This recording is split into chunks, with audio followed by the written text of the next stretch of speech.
ये कहानी शुरू होती है एक ऐसे गांव से जहां की जिंदगी किसी सपने जैसी थी। वहां के लोग, खासकर बच्चे, हंसते, खेलते, नाचते और हर दिन को जश्न की तरह जीते थे। मासूमियत से भरी इनकी दुनिया में न दुहक था न डर। लेकिन ये खुशियां ज्यादा दिन तक टिकने वाली नहीं थी, क्योंकि उनकी जिंदगी में आने वाला था एक ऐसा साया जो सब कुछ बदल कर रख देगा। उस साये का नाम था कालू किडनैपर। कालू कोई आम आदमी नहीं था। वो एक बेरहम इंसान था जो छोटे बच्चों को अगवा कर उन्हें दूर किसी अनजान जगह भेज देता था, जहाँ से वो कभी लौट कर नहीं आते।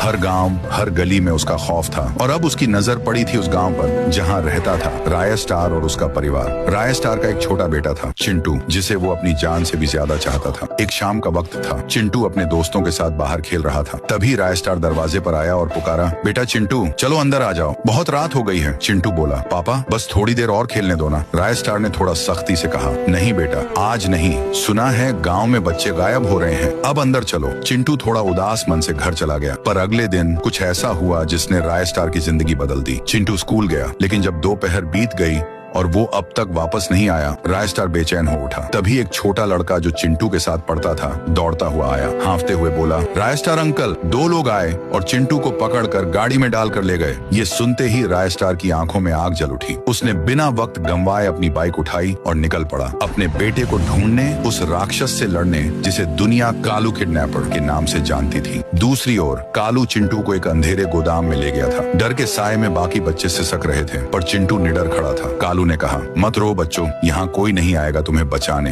पर चिंटू ने आंखों में आग लिए कहा, तूने गलत बच्चे को पकड़ लिया है, तू नहीं जानता मेरे पापा को। और तभी हवा में एक तेज गड़गड़ाहट होती है। बाइक की तेज आवाज सुनाई देती है। दरवाजा टूटता है और उसमें से निकलता है राय स्टार, उसके हाथ में चमकती तलवार जैसी छड़ी। राय स्टार गरजता है, कालू, मेरे बेटे को हाथ कैसे लगाया तूने? कालू हंसता है, अच्छा तो ये तेरा बेटा है? अगर पहले पता होता तो यहीं खत्म कर देता। राय स्टार ने कहा, अगर दम है तो मुझसे लड़, बच्चों पर हाथ डालना बहादुरी नहीं। और फिर शुरू होती है एक भयंकर जंग। चारों ओर धुएं का गुब्बार छा गया, जमीन कांप रही थी। कई मिनटों तक चलती इस भीषण लड़ाई के बाद जब धुंध छंटती है, कालू जमीन पर गिरा पड़ा था। राय स्टार अपने बेटे चिंटू को गोद में उठाए राजा की तरह सिंहासन पर बैठा था।